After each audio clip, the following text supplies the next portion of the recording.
Did you know that in addition to robbing a patient of memories, Alzheimer's affects the patient's vision? I didn't know that. So there I was, well past midnight, lying on the stone-cold kitchen floor, afraid to move, calling for my husband. Moments later, there he was, standing over me, his foot just inches from my outstretched hand, calling into space, "Where are you? Where are you?"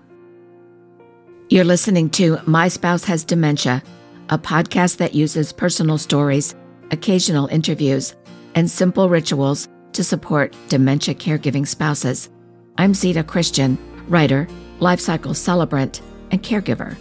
My husband has Alzheimer's, late stage. This is episode number 5. One night, a few years ago, I dozed off in the living room while watching something on television. Dick had gone upstairs to bed a few hours earlier. It was after midnight when I woke up. I would have gone straight to bed, but I hadn't cleaned up the kitchen after dinner, and I didn't want to wake up to a mess in the morning. So I gathered what scraps of energy I had left and lowered my legs from the recliner. I noticed that the shoelace on one of my sneakers had come untied. I thought about fixing it, and that's where my effort ended. I went into the kitchen. There were a few dishes in the sink. I put them in the dishwasher, wiped the counters, bleached the sink, set out a clean dish rag and dish towel, and emptied the trash. I decided to leave the plastic trash bag in the garage until the morning. Now, to get from the garage back into the kitchen, I had to negotiate one step. Just one. On that step, I tripped on my shoelace. And I screamed.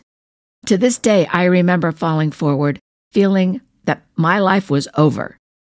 I banged my face on a doorknob, my shoulder on a cabinet, one hip and both knees on the stone floor. I think the whole house shook when I landed. For a few seconds, I felt nothing but gratitude. I was still alive. And then the pain hit. I hurt all over, and I was afraid to move, because what if I'd broken a bone? That's when instinct took over, and I cried out for my husband. In an instant, I heard him coming down the stairs. I heard him walking through the living room, into the dining room, and all the while he was calling out, "Where are you?" I yelled back, "I'm by the bathroom door." He didn't know how to use the phone anymore, but if he could get the handset to me, I could call 911. I didn't dwell on how I was going to get him to unlock the front door. Anyway, he came down the hall and stopped abruptly in front of the bathroom door, and again he called out, "Where are you?" How could he not see me?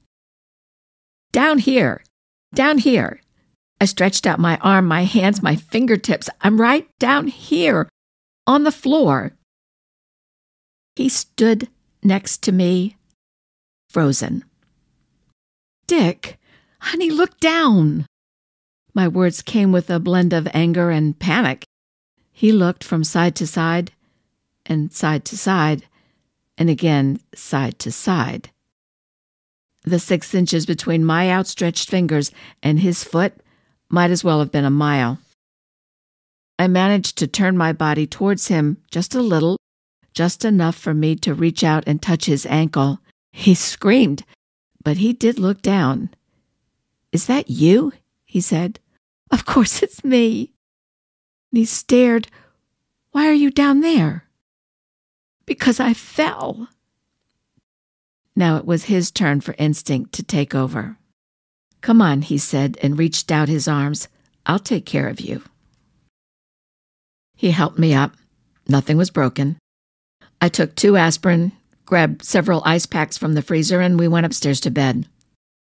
The next day, half my face was black and blue. My knees were swollen, I was sore all over, and the day after that was worse. But I survived. On our next appointment with the neurology nurse, I told her what had happened. I also told her that Dick and I have regular eye exams.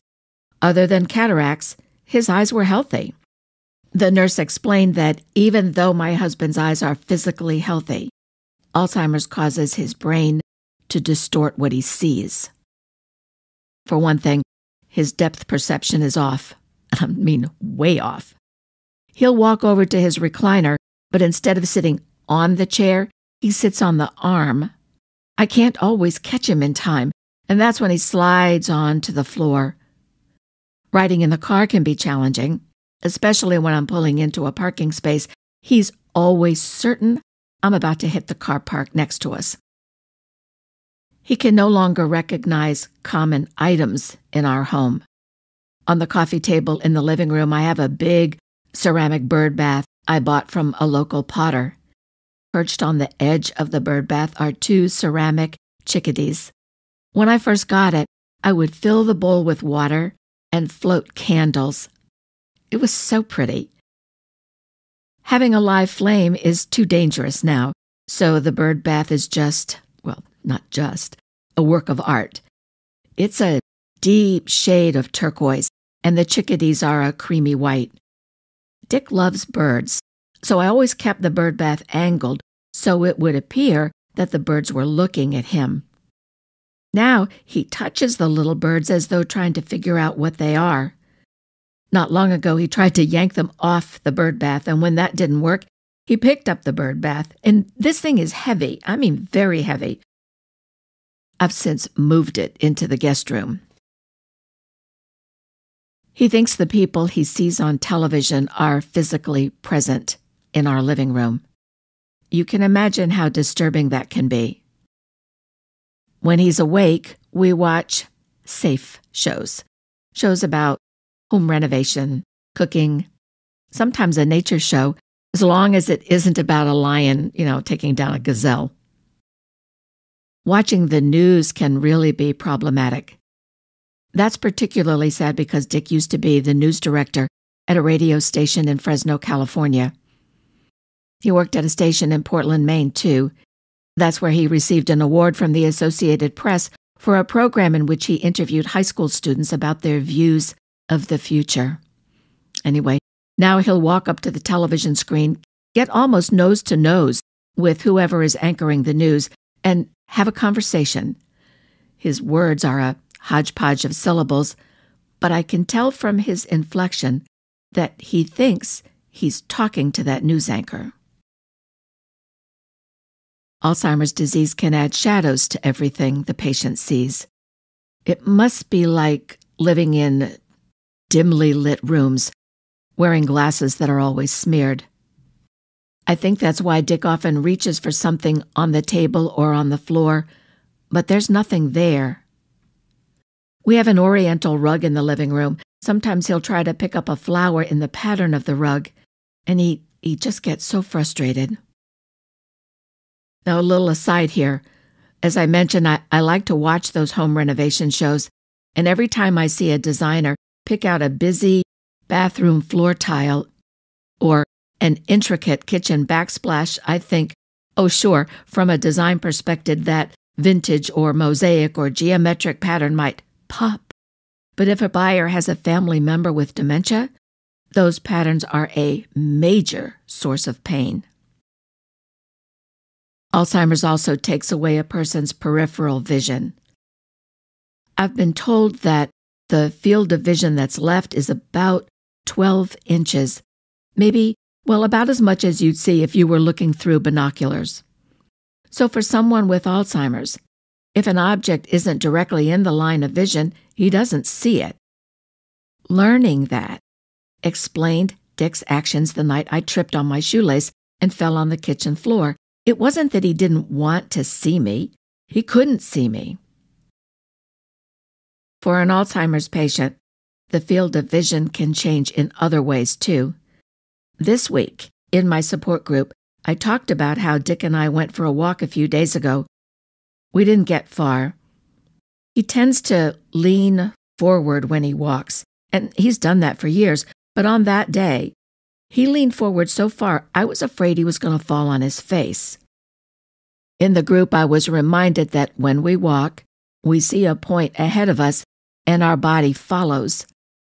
We look straight forward, we walk straight forward.